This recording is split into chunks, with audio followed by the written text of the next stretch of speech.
Maintenant, le président va parler. Suivez.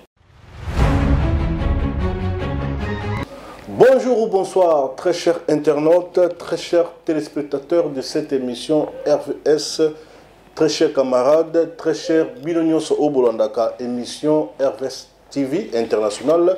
Au micro, c'est votre humble serviteur, Rikilo Samba, l'homme qui vous parle sans déranger l'éthique de cette émission qui est RVS TV International.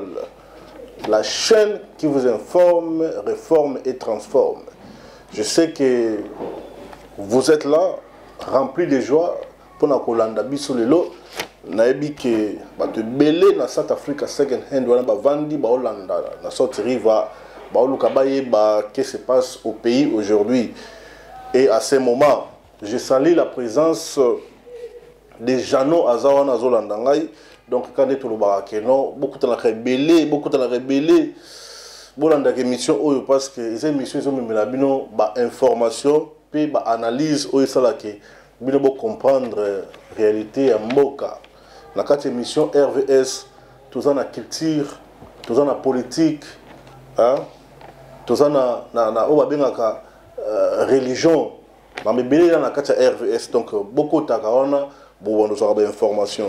Alors aujourd'hui, on va parler de quelques points. Ces points-là, ça va nous aider. Sans oublier, n'oubliez pas de s'abonner. Don't forget to subscribe in this channel to support this channel. Kobo sanate ko s'abonner na chaîne Oyo parce que ceux qui ont s'abonner déjà façon na bino ya ko aider biso to poussa na liboso. Et voilà, comme je vous avais dit, on va parler de quelques points. On va parler des émissaires, les émissaires au Bayaki Kobona Fachi et Toré pour Nanini, émissaire Wana, il y a Vitel Kamere, quoi qui va coûter un Fachi, qu'est-ce qui s'est passé?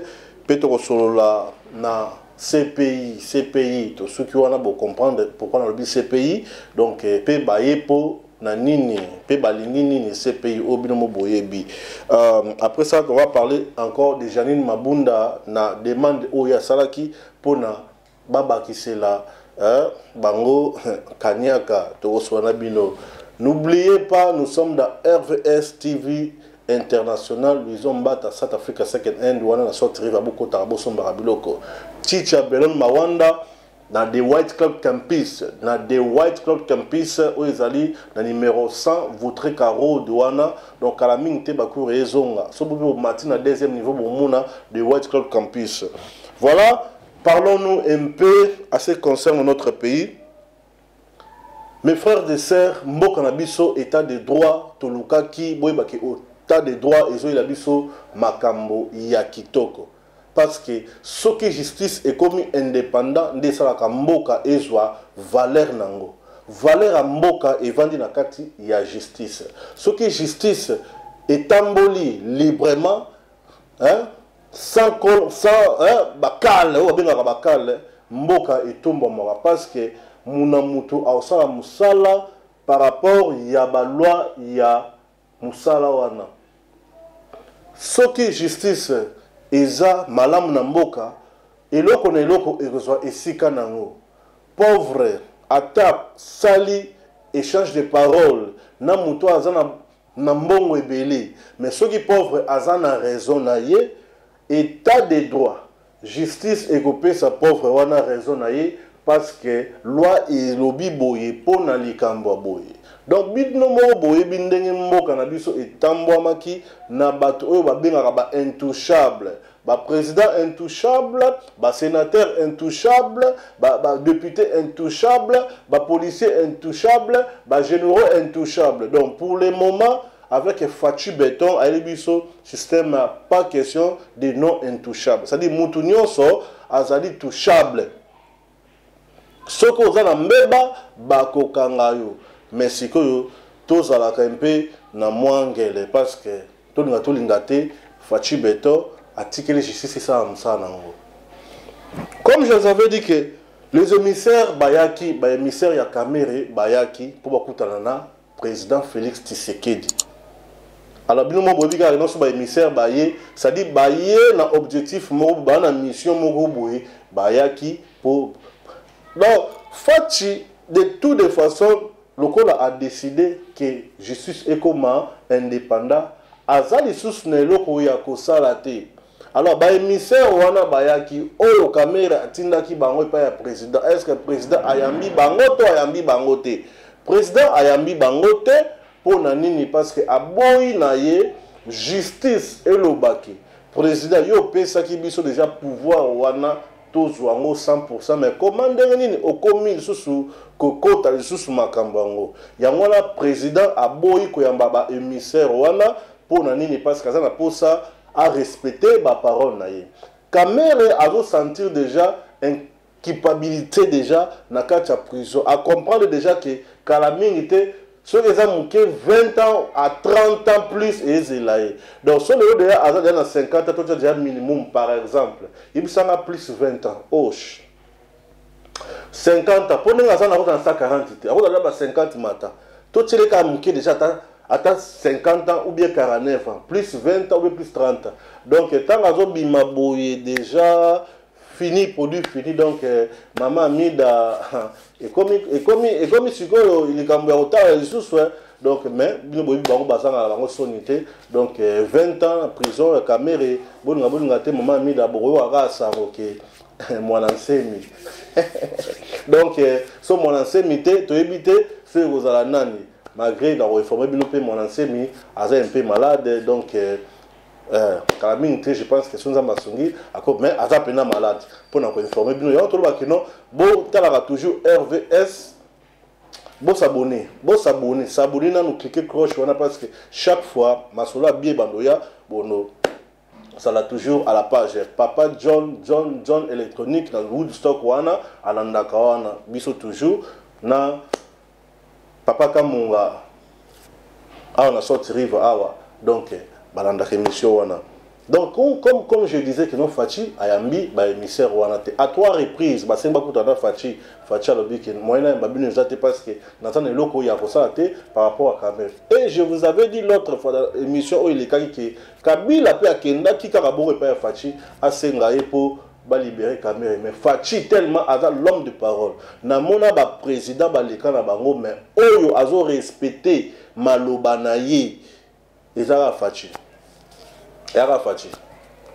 A respecter maloba na ye, c'est-à-dire oyo lobby ceux qui samite ye baka muto a pesa responsabilité à dribbler pour que ça mate. To pesa confiance parce que tu dis que tout ce qu'il fait azalaka combattant lokola yo a monaka pe ndinka ndinka la kasomu to beta bale ba beta bale bato bazaka libanda ba monaka berere donc azaka da libanda mona de berere rebelé bo banga la binoto match ezaki toko donc oyo nzambe asimbi muta mokili a rolongola ngote alors to leki ami balé CPI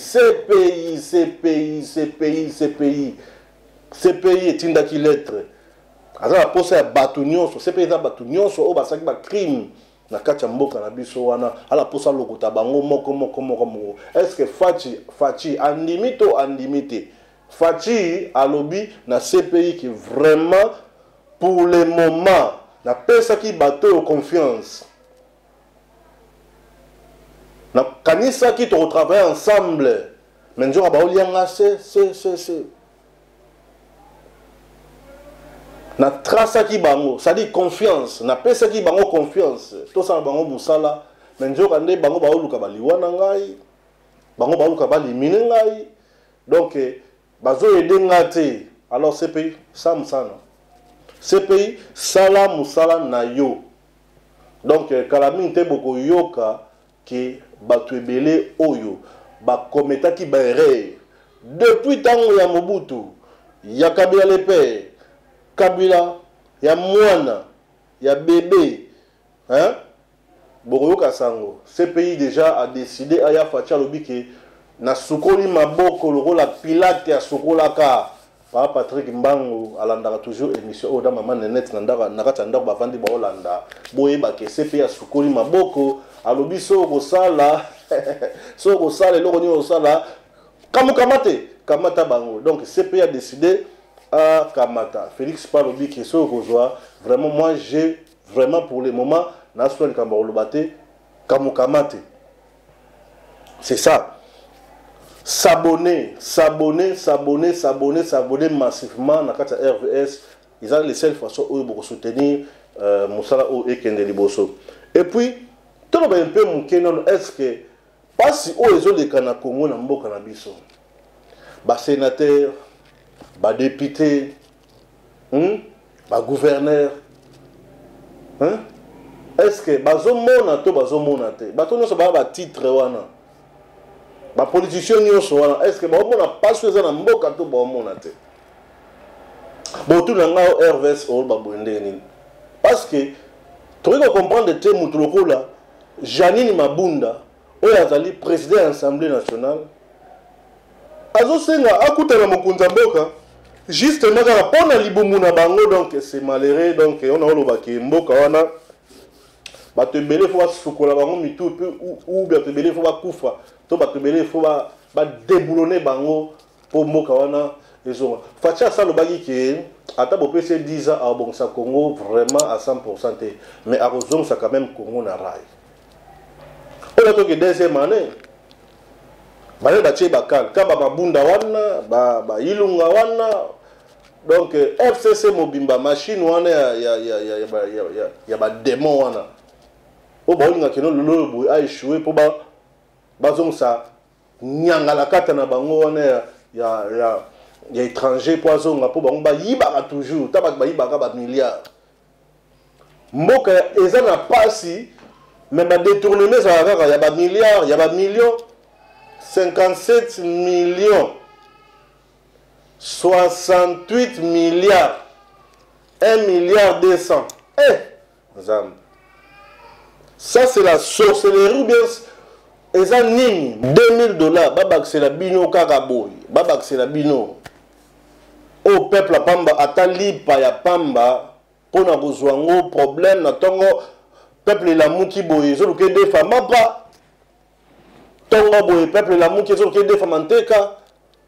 Ne ba pays mususa ba pa ya toyebi yango elo lokwa manteka mutako somba asombi yango penza ye moko asombi yango ye moko maki asombi yango ye moko koftir asombi yango ye moko mayonnaise asombi yango ye moko mais na mboka la biso il faut ba tchela yo tchela nga ya en plus yoka ba montango ya tchela nga ya 200 francs mateka ya yote ya mutu mususu bazo tchela oka muke tchela nga ya siko so 200 francs wana nazwa na kende na France 200 francs euros siko bazo tchela mateka 200 euros na li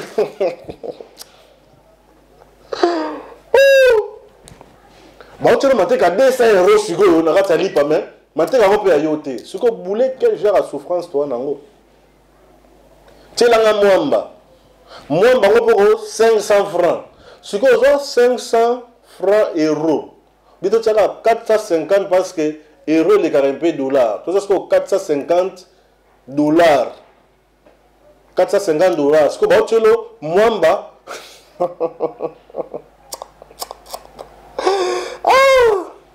moi, 450 dollars dans l'IPA, mais, ils passent dans mon thème. Vraiment, dans un sengo, il y a un coup de bino de l'eau. Comme je dis toujours, Congolais souffrent, non parce que Azangelo a osala, mais à éviter nini à sala. Et ça passe.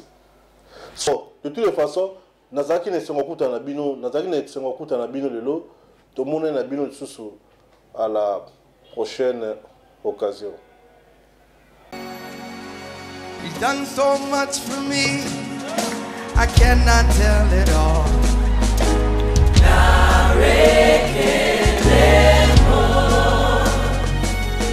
If I had 10,000 tongues, it still wouldn't be enough. Ya côté biso moko tozo sala ngo na kati ya maison na biso. Donc tout ça là ba polo nyonso pour na bino bato bwana ba anniversaire na bino ba convention na bino na ba église ba concert na bino boya to conseil na bino ba polo na prix ya muke na prix abordable boya ebele o eza maison na bino ezali shop na bino pour na ba polo biloko nyonso.